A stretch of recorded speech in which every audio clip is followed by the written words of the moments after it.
Hello and welcome to CUTV News, CUTV's weekly bilingual live news program. Thanks for joining us. On today's show, our focus is going to be on immigration, deportations, and migrant justice. We'll be joined shortly in studio with Jaggi Singh, who's a longtime activist here in Montreal and a member of Solidarity Across Borders, a grassroots migrant justice collective.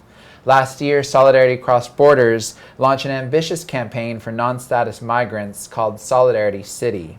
Jaggi will tell us more about this campaign, as well as some ongoing anti-border struggles. But first up, we bring you this report on healthcare for transgendered people in Quebec. Third, the group Aztec, a health network for transgendered people, is launching a guidebook of health resources for queer and trans people in Quebec. Self-Referred will be launched at City Bar in Centre Sud with performances and presentations, and Aztec will also be launching a new website on the same day. CUTV caught up with some of the staff at Aztec to talk about the guide and some of the barriers transgendered people face in accessing healthcare. So we just came out with this guide recently. It's called Self-Referred, a Quebec Trans Health Survival Tool. We have it in 3 languages, so English, French, and Spanish. It's over 100 pages. It covers topics ranging from access to hormones and surgeries in Quebec, HIV/AIDS. We talk about just like the daily lives, different issues that trans people face in their daily lives in Quebec. So this is the guide, the English copy.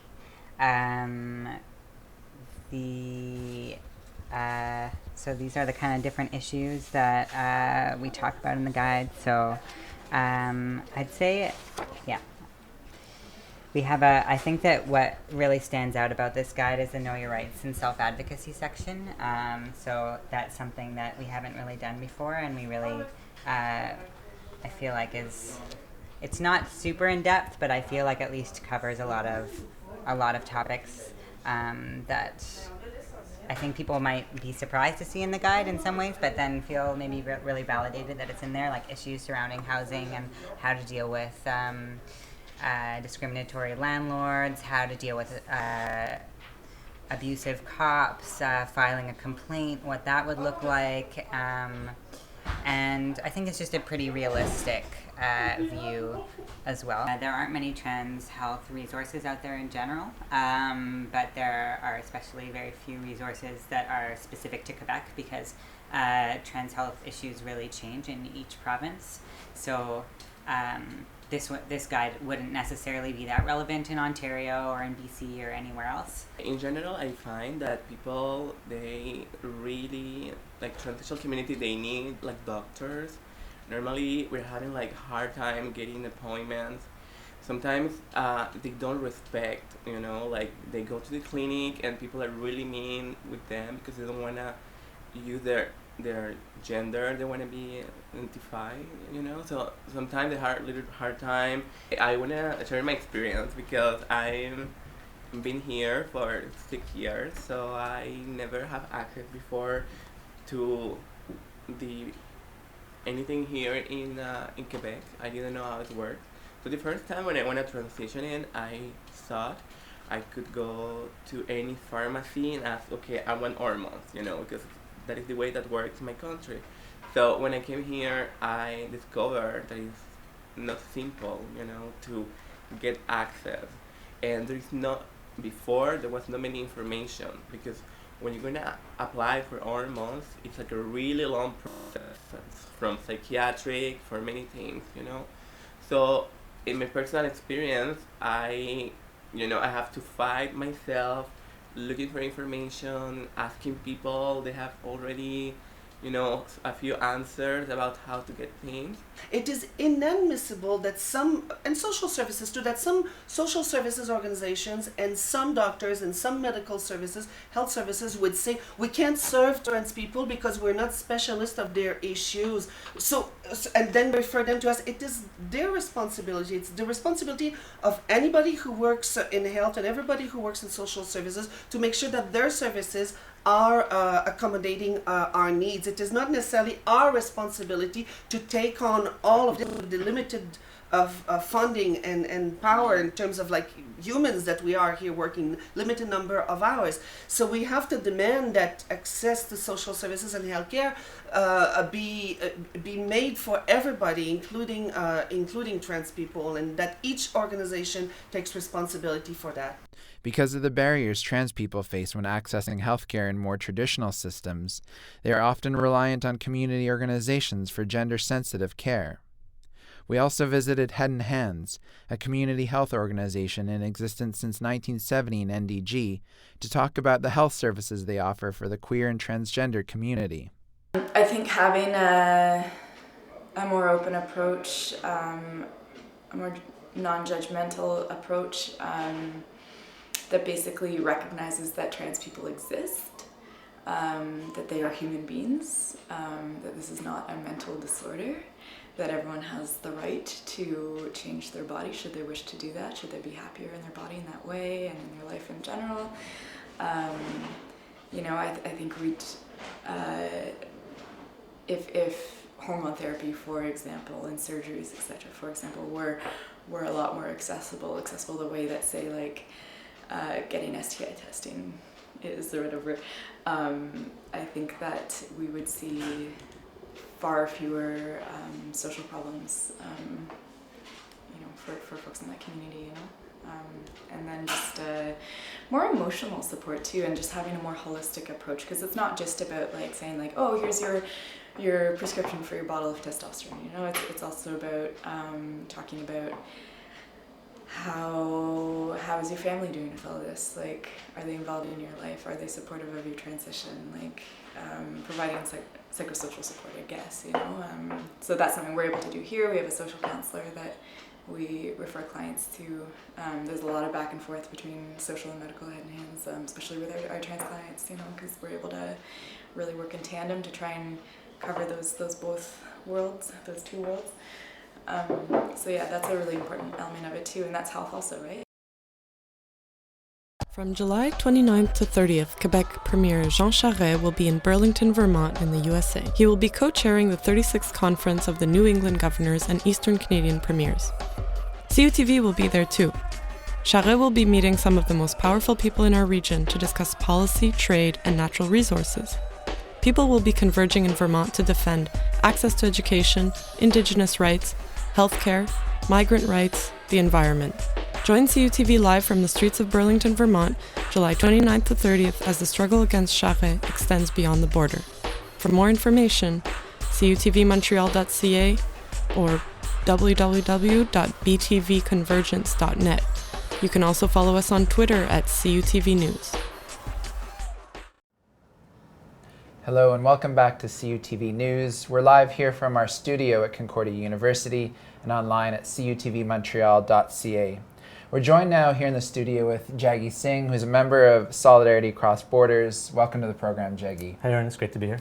So we're going to be talking about a campaign that Solidarity Cross Borders launched last year, and as I understand, there's going to be mobilizations happening this fall around that campaign. It's called Solidarity City. So just to start, can you tell us what is Solidarity City? Sure. Solidarity City is basically a campaign of mutual aid and direct action to assure dignified lives for everyone in Montreal, but in particular for non-status migrants. Non-status migrants, people who don't have full citizenship, who don't have a particular status like permanent residency or even a visa, have extraordinary difficulties here on the island of Montreal. And we've seen over the years an entrenchment, and we'll talk about this later, I think, an entrenchment of refugee and immigration policies that makes those lives even more precarious and even more difficult. So Solidarity City borrows from the concept of sanctuary city and borrows from the concept of right to the city. A sanctuary city, we see this in the United States where various jurisdictions decide we're not going to enforce immigration on behalf of the federal government, and we're going to allow migrants, human beings in our cities, to attend schools, to get driver's licenses, to access basic services. So that's sanctuary city. And the right to the city idea, which is developed also in the US, is the idea that within cities people are being displaced. Because of gentrification, cities are becoming less a place where people can live and thrive. And it's becoming sort of a playground for rich people or people who have the income to live in the city. And so there's a process of displacement there. So Solidarity City sort of brings those two things together, and tangibly, beyond trying to create this network of mutual aid and solidarity and support, tangibly it's working in different sectors to assure those services to people who need them, and more broadly, to link that not just to people who are migrants, who are non-status, but to anybody. And to see concepts like mutual aid and solidarity and the campaigning we do around that as being the basis for which we should organize our city and our communities. So we'll get into talking about some of these sectors that you mentioned in a bit, how they impact migrants' lives here in the city. Now, one of those campaigns that has had a bit of a presence in the ongoing student mobilizations is the Education Committee through the Collectif Éducation Sans Frontières. So can you tell us a little bit about that committee and what it's been doing? Right. Well, the problem is that children, or anybody actually, who doesn't have full status or some sort of status in Canada, in Quebec, in Montreal, can't go to school. To just break that down, that means there are kids, it's hard to know the exact number, but there are lots of children who, because their parent is non-status or they're non-status, can't go to school. And so we've brought together a group of people called the Collectif Éducation Sans Frontières, Education Across Borders, to fight to assure access to school. That means we're going to be putting pressure on the Commission Scolaire, we're going to be putting pressure on government officials, and basically assuring access to schools. And this flows from the fact that we've encountered in doing support work and doing work with various families in the city, kids who can't go to school. I've talked about kids who can't go to school because that's a starting point, but more generally, it's a question of access. And of course, we're all familiar, certainly at CUTV, we're familiar with the campaigns and struggle for access to education when it comes to tuition hikes and university. But access flows on all kinds of levels. If you're a foreign student, for example, or if you're a student here who doesn't have permanent residency but you've been accepted as a refugee, you have to pay higher tuition. There's just all these barriers to being able to access education if that's what you want to do. It's the most tragic, I guess, when you're talking about kids who can't go to school and have that kind of community, but it applies more widely. So we've launched a Collectif Éducation Sans Frontières, and we've been at the student demonstrations to build our alliances with the student movement. Now, we just have a few minutes before we go to another report, but just tell us what are some tangible victories we can look to around campaigns like this, either here in Montreal or in other cities in Canada? Well, personally, I hesitate to talk about victories and defeats because in the end, it's all about struggle, and you have victories and you have defeats. And I think one of the ultimate victories is the fact that we're able to break isolation and break fear, because isolation and fear are two things that prevent people from organizing and get together. So in a way, I don't want to be too glib about it, but in a way, being able to organize with non-status people and breaking that fear and isolation is a victory in and of itself. But tangible victories are when people who live without status are able to get status and they're able to survive. Let's not forget that survival and being able to survive and meet your basic day-to-day needs is a form of victory when the state and when different policies are put in place to make that difficult, to access food, to access housing, to raise your children, to keep a sane mind in the face of all this oppression and all this exploitation. So over the years, there have been large numbers or small numbers of people who've survived and been able to gain status. And even when they're deported, they've been able to do so with a sense of dignity about it. But in terms of the larger campaigns, what we want to get to is a point where the schools will say, we're not going to bother to ask what your immigration status is. Our job is to make sure we educate kids. Hospitals will say, we don't care what your immigration status is. Our job is to make sure you get proper health. And in Montreal, I can't point to any large-scale victories in that way because we're building the campaign. But in other jurisdictions, such as U.S. cities, there have been don't ask, don't tell policies passed where essential services don't bother to ask what immigration status people have. So we're going to come back to some of those don't ask, don't tell similar campaigns just after our report. But right now we're going to go to a report produced by CUTV's Benjamin Jabrac on the struggle against the deportation of a queer Mexican refugee, Manuel Sanchez. Manuel Sanchez was due to be deported today, so stay with us. After this report, we'll be back here in the studio with Jaggi Singh of Solidarity Across Borders. A enfrentar una orden de deportación por el día de mañana. C'est à la Commission de l'immigration et du statut de réfugié du Canada que s'est joué lundi dernier le sort de Manuel Sanchez, un jeune réfugié mexicain. Arrivé au Canada en décembre 2008, sa demande d'asile a été refusée et tous les recours ont été rejetés. Un groupe de soutien était présent devant la commission. Aujourd'hui, on a assisté à une audience pour une révision de détention pour notre compagnon Manuel Sanchez. Il a été mis en détention vendredi dernier alors qu'il se présentait à l'immigration pour repartir vers le Mexique. Donc aujourd'hui, c'était une révision de détention à savoir si les motifs de détention étaient fondés et à savoir s'il pouvait être libéré jusqu'à son départ. Manuel Sanchez avait dû quitter le Mexique en raison de menaces à son encontre par son ex-conjoint, agent de police, qui refusait alors la fin de leur relation. Bien, il a peur pour sa vie parce que, tout d'abord, il a été persécuté pendant un bon moment, victime de violence de la part d'un agent de police. Et on sait très bien qu'au Mexique, les violations des droits des citoyens ou les actes de violence ou criminels qui sont faits par les forces de l'ordre ou des agents du gouvernement ou par des gens qui sont protégés dans un système corrompu sont totalement impunis. Ce qu'on voit dans tous les cas des Mexicains, c'est un refus entêté de reconnaître la réalité mexicaine. La ville de Mexico est une des villes les plus violentes au monde, avec près de 160 meurtres par tranche de 100 000 habitants. En 2011, ce serait près de 12 000 personnes qui auraient été assassinées. Pour les groupes de soutien, il est donc nécessaire que Manuel Sanchez puisse rester sur le territoire canadien. Jusqu'à ce qu'il parte jeudi, on va continuer à mettre de la pression sur M. Kenney pour qu'il utilise ses pouvoirs discrétionnaires pour arrêter la déportation parce qu'il a le pouvoir d'arrêter la déportation.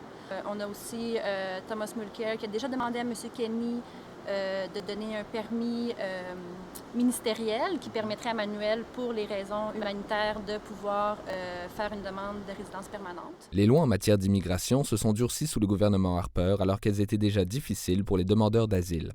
Dans les cas les plus complexes, comme dans celui de Manuel Sanchez, une intervention du politique est souvent nécessaire. There's changes that will be happening over the next few months because of a refugee reform bill called Bill C-31. But even before this reform bill, the refugee process is difficult for refugees, and in particular for those from Mexico, whether you're LGBT women or coming here seeking protection for. Bien que Manuel Sanchez ait attiré l'attention des médias, il se refuse cependant à tenir le rôle de porte-parole. Para mí no creo que sea yo una persona con esa calidad y todo lo que hago ahora es de algún modo también para hacer visible la problemática que tiene un migrante a nivel general, que muchos están siendo objetos de deportaciones, al igual que yo. Selon le quotidien mexicain L'Economista, près de 80% des meurtres à caractère homophobe sont restés impunis en 2009. D'ici son départ forcé jeudi après-midi, Manuel Sanchez doit accepter les dangers auxquels il devra faire face au Mexique. Yo estoy tratando de buscar concientizar un poco la situación que en mi caso y en mi si regreso a México.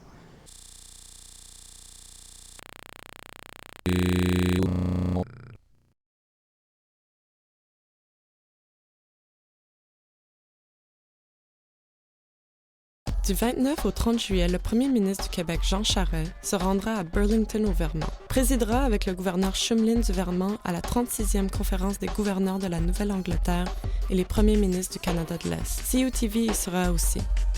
Charest rencontrera des décideurs des plus puissants dans notre région pour discuter de politique, commerce et ressources naturelles. Des personnes convergeront au Vermont pour défendre l'accès à l'éducation, le droit des Autochtones, l'accès aux soins de santé, les droits des migrants, l'environnement.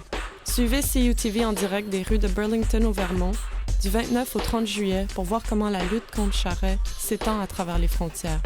Pour plus d'informations, consultez www.cutvmontréal.ca ainsi que www.btvconvergence.net. Welcome back to CUTV News live here at cutvmontreal.ca. So we just watched a report about Manuel Sanchez, who is due to be deported to Mexico today. And we're here in studio again with Jaggi Singh, who's a community organizer and member of Solidarity Across Borders. Jaggi, what are some of your reflections on this case of Manuel Sanchez? Well, specific to the case, I don't think I can improve on what's been in the report, but if people think about this case as just a microcosm and multiply that by literally hundreds and hundreds, and you have an idea of the precarity, the difficulty that people are facing.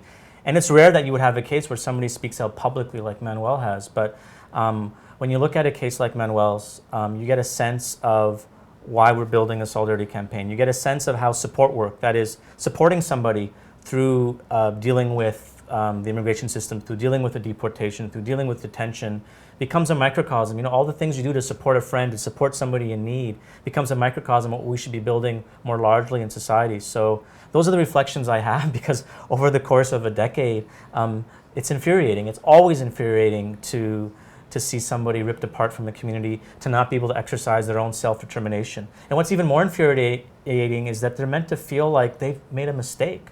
And if you think about what it takes to migrate, what it takes to make those decisions, those are very brave and courageous things to do in one's life. He's a very brave and courageous person, and the state, and in some cases the media, don't see him that way. So it just makes me feel upset, and the way I deal with it and the way these campaigns are built is to channel that into building networks of support so that this doesn't happen anymore.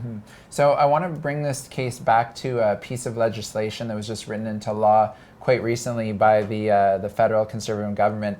Bill C-31 was passed in late June, and it basically gives Jason Kenney, who's the immigration minister, the power to deem certain countries, such as Mexico, safe, and therefore be extremely difficult for a person from that country to claim refugee status here in Canada. So I'm wondering, in this case, has Bill C-31 had an impact here, or have you seen other similar cases where Bill C-31 has been invoked?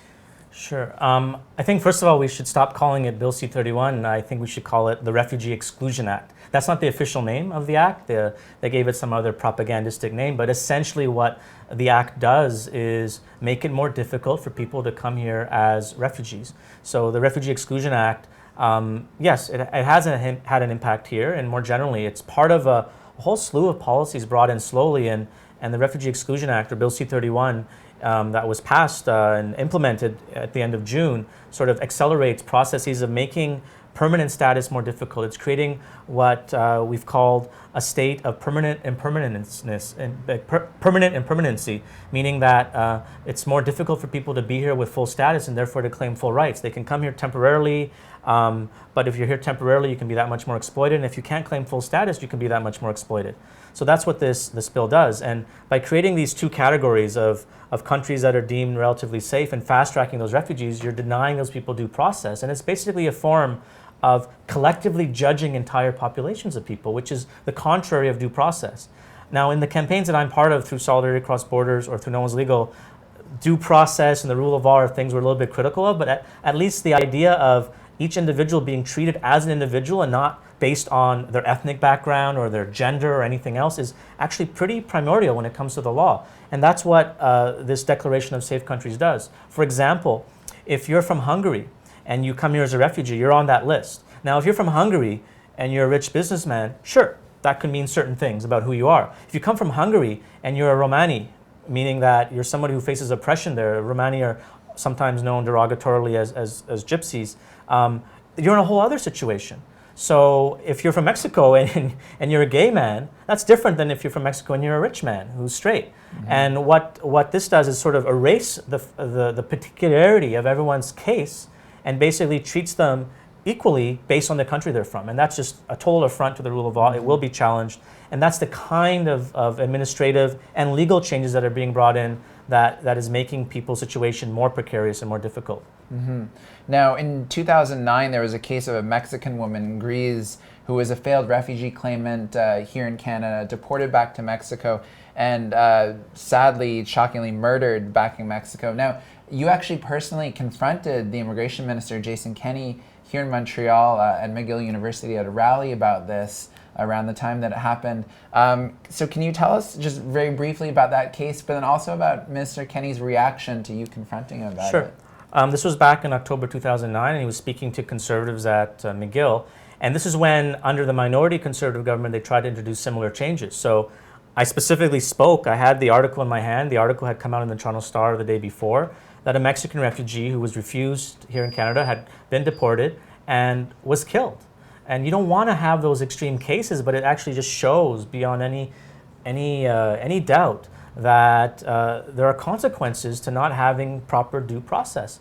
And I had the article in front of me. I talked about how basically he was pandering to racism and this idea that refugees from third world countries are taking advantage of the system and creating this error. So I basically said, you're pandering to racism. And he took that to mean I was calling him a racist, which I wasn't. I was saying he was pandering to it. And he said, I plead guilty, I'm a racist. He said that sarcastically. But more importantly, he didn't engage the issue, which he never does. And I actually want to refer more to a recent case where a former refugee in Edmonton confronted Jason Kenney at an event. And he was 17 years old, Bashir Mohammed. So he stood up and confronted him on the recent changes to healthcare that Kenney has brought in. And similarly, a dismissal, a cynicism, this idea that we're just going to force it down your throat and there's no sort of dialogue or debate around how this has an impact on people's lives. So that was clearly shown when Kenney was here in 2009, but it's continued with his attitude. But I don't want to personalize it with Kenney. It's actually a system, right? So even before Kenney, there was a system that created that precarity.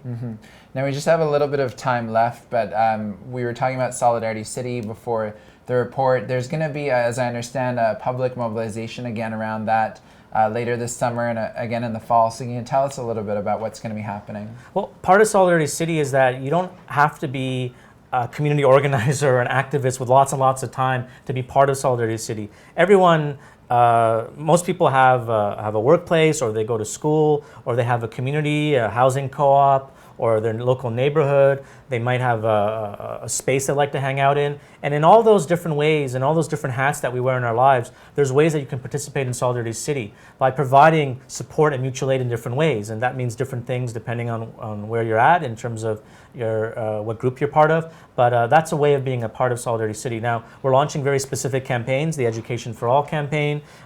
There's a housing and food committee talking about food banks and housing and how we can have access to housing.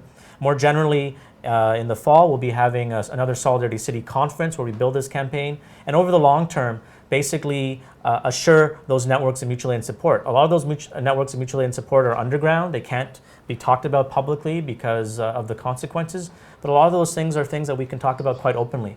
Networks to make sure that people can live dignified lives and not be denied the services that they need to thrive in this society. So, and again, I imagine people can go to the Solidarity Cross Borders website to get more information? Absolutely. Most of the info is there, solidaritycrossborders.org. Okay. So again, we've been here in our CUTV studios for CUTV News with Jaggi Singh, a member of Solidarity Cross Borders. Thank you for joining us, Jaggi. Thanks, sir.